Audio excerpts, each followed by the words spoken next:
السلام علیکم رحمۃ اللہ وبرکاتہ۔ الحمد للہ اللہ کا بہت بڑا احسان ہے کہ اللہ نے ہمیں اس دنیا میں مسلمان بنا کر بھیجا اور ہم نبی پاک صلی اللہ علیہ وسلم کی امتی میں سے ہیں۔ تو آج ہم کچھ بات کریں گے کہ کچھ لوگ نا یہ سوچتے ہیں اور گناہ پہ روز گناہ کیے جا رہے ہیں، انہیں پتہ ہے کہ میں جو چیز کر رہا ہوں یا کر رہی ہوں یہ گناہ ہے، تب بھی وہ کیا ہے، ان کی عادت میں آ چکا ہے اور کہتا ہے، وہ انسان کہتا یا کہتی ہے کہ اللہ معاف کر دیں گے، میں اللہ سے معافی مانگ لوں گی، یعنی گناہ کرنے کے بعد جو معافی مانگ لیتے ہیں۔ آپ لوگ ایک بات سوچئے، ذرا الگ سے آپ بات یہ سوچئے کہ اگر خدا نہ خواستہ آپ کا لائف پارٹنر ہو یا آپ کا کوئی بھی قریبی رشتہ ہو، وہ آپ سے روز چیٹ کر رہا ہے، روز آپ کو دھوکہ دے رہا ہے نا، روز آپ کو چیٹ کر رہا ہے، روز آپ کو دھوکہ دے رہا ہے اور آپ کو پتہ ہے، اور پھر وہ انسان آپ سے روز معافی مانگ رہا ہے کہ بھائی ہم سے غلطی ہو گئی، ہم سے غلطی ہو گئی، کیا آپ اسے معاف کر سکو گے؟ کیا آپ میں ہے یہ ہمت کہ آپ اس انسان کو، وہ روز گناہ کر کر آئے اور آپ سے معافی مانگے؟ کیا آپ میں ہے یہ ہمت؟ کیا آپ کا دل گوارا کرے گا کہ آپ اسے معاف کر سکو؟ نہیں نا، میرا تو دل گوارا نہیں کرے گا۔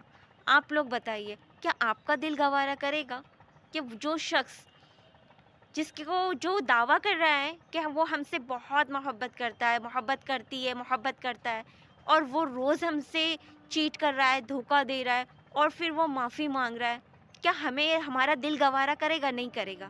تو ہم یہ کیسے سوچ لیتے ہیں، جو اللہ سبحانہ و تعالی، جو پوری کائنات کا بادشاہ ہے نا، جس نے ہمیں اس دنیا میں لایا ہے نا، اور یہ دنیا ہماری بس ایک پلیٹ فارم، ایک چھوٹا سا ہماری زندگی کا، آخرت جو والی زندگی ہے نا وہ ہمیشہ رہنے والی ہے، جو دنیاوی زندگی ہے وہ بس لمیٹیڈ ہے نا، ان لمیٹیڈ نہیں ہے۔ جو آخرت والی زندگی ہے وہ ان لمیٹیڈ ہے، اور جو دنیاوی زندگی ہے وہ لمیٹیڈ ہے۔ تو ہم، اللہ کے اتنے احسانات ہیں ہم پر، ہے نا، ہمیں اچھے سے پتہ ہے کہ یہ چیز ہمارے لیے صحیح نہیں ہے، اور یہ چیز کرنے سے میرا اللہ ناراض ہو سکتا ہے نا، یہ چیز کرنے سے میرا رب مجھ سے ناراض ہو سکتا ہے۔ ہم جانتے ہیں، سب کچھ کرتے، لیکن جان بوجھ کر اگر ہم وہ گناہ پہ گناہ کیے جا رہے ہیں تو اس کی کیسی معافی؟ کیسی معافی؟ پھر اس انسان میں تو غیرت ہی نہیں ہے، پھر اس انسان کے دل میں اللہ کے لیے محبت ہی نہیں ہے، جو روز گناہ پہ گناہ کیے جا رہا ہے اور کہہ رہا ہے کہ میں معاف کر دوں گا، یعنی آپ نے اس رشتے کو مذاق سمجھ کے رکھا ہے۔ وہ پھر آپ اللہ سے محبت نہیں ہے، آپ کے دل میں ہے ہی نہیں، آپ کا ایمان ہے ہی نہیں، آپ نے بس نام کے لیے یہ پڑھ لیا ہے، لا الہ الا اللہ محمد رسول اللہ، ہے نا، آپ کے دل میں وہ کلمہ اترا ہی نہیں ہے، نہیں ہے کوئی معبود اللہ کے سوا، اور ہمارے نبی پاک صلی اللہ علیہ وسلم اللہ کے رسول ہے۔ کلمے کا مطلب یہ ہے، وہ کلمے کی میننگ ہمارے دل میں اتری ہی نہیں ہے۔ اگر ہم یہ سوچ کر روز گناہ کریں گے کہ اللہ معاف کر دے گا، تو پھر وہ رشتہ نہیں ہے، بس ہم نے کیا لیا ہے، ہلکے میں لیا ہے، مذاق میں لیا ہے اللہ کے رشتے کو۔ استغفر اللہ، استغفر اللہ، استغفر اللہ۔ جب انسان دوسرے انسان کے چیٹ کو، دھوکے کو برداشت نہیں کر سکتا، تو پھر تو ہمارے جو اللہ سے جو رشتہ ہے وہ کیسا ہونا چاہیے، کتنا پاک ہونا چاہیے۔ ہمیں قدم پھونک پھونک کے رکھنا چاہیے کہ اللہ کو میری یہ چیز ناپسند تو نہ آ گئی، اللہ کو یہ میں چیز کروں گا تو اللہ کو برا تو نہیں لگے گا۔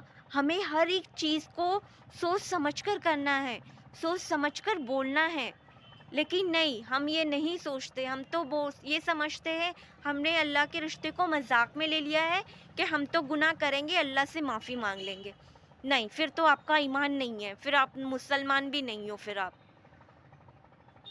دیکھیے، جو اللہ سے محبت ہوتی ہے نا، جو محبت اگر کسی سے بھی ہوتی ہے، ہم وہ کام کرتے جو سامنے والے کو پسند ہوتا ہے. آپ کو پتہ ہے نا، ہم وہی کام کرتے جو سامنے والے کو اچھا لگتا ہے. ہم وہ کام نہیں کرتے جس سے اس کا دل دکھے، جس کو وہ ہرٹ ہو، ہے نا. ہم وہ کام نہیں کرتے. تو پھر ہم اللہ کے ساتھ کیوں ایسا کرتے ہیں کہ گناہ پہ گناہ کرتے جائیں گے اور اللہ معاف کر دیں گے، ہے نا. تو ہمیں ایسے کام کرنا ہے کہ جس سے میرا اللہ راضی ہو، جس سے میرا رب راضی ہو، ہے نا. انشاءاللہ ہمیں ایسے کام کرنے جس سے اللہ خوش ہو، جس سے میرا اللہ راضی ہو. ہمیں گناہوں سے ہمارے نفس کو قابو میں رکھنا ہے. جو ہماری نفس ہے گناہ کرنے کی جو ہوتی ہے ہمیں، تو وہ ہمیں کنٹرول میں رکھنا ہے نا. ہمیں اپنی آخرت کے بارے میں سوچنا ہے. ہمیں اللہ کے لیے ایسے ایسے کام کرنا ہے جس سے ہمارے اللہ مجھ سے راضی ہو. اگر ہم یہ سب کریں گے نا، ہمارے نفس کو تھوڑا کنٹرول میں لیں گے نا، ہم یہ سوچیں گے نا کہ اللہ مجھے دیکھ رہا ہے اور ہر روز دیکھ رہا ہے، کنٹینیو دیکھ رہا ہے، تو ہم سے کوئی گناہ نہیں ہوگا انشاءاللہ، ہے نا. اللہ تعالیٰ ہم سب کو نیک توفیق دے، نیک ہدایت دے، اور گناہوں سے بچنے کی توفیق عطا فرمائے. روز ہمیں یہ سوچ کر سونا ہے کہ ہم سے یہ کیا غلطی ہو گئی، کیا گناہ ہو گیا. لیکن اگر ہم کوئی گناہ کر رہے، اگر ہم نے اللہ سے یہ وعدہ لے لیا کہ یا اللہ میں یہ گناہ آئندہ سے نہیں کروں گا، اور پھر معافی مانگو، تو آپ کی معافی بھی قبول ہوگی اور آپ کا ایمان بھی تر و تازہ رہے گا انشاءاللہ، ہے نا. اللہ تعالیٰ ہم سب کو نیک توفیق دے، نیک ہدایت دے، اور ایمان پر چلنے کی توفیق عطا فرمائے، اور گناہوں سے بچنے کی توفیق عطا فرمائے. آمین.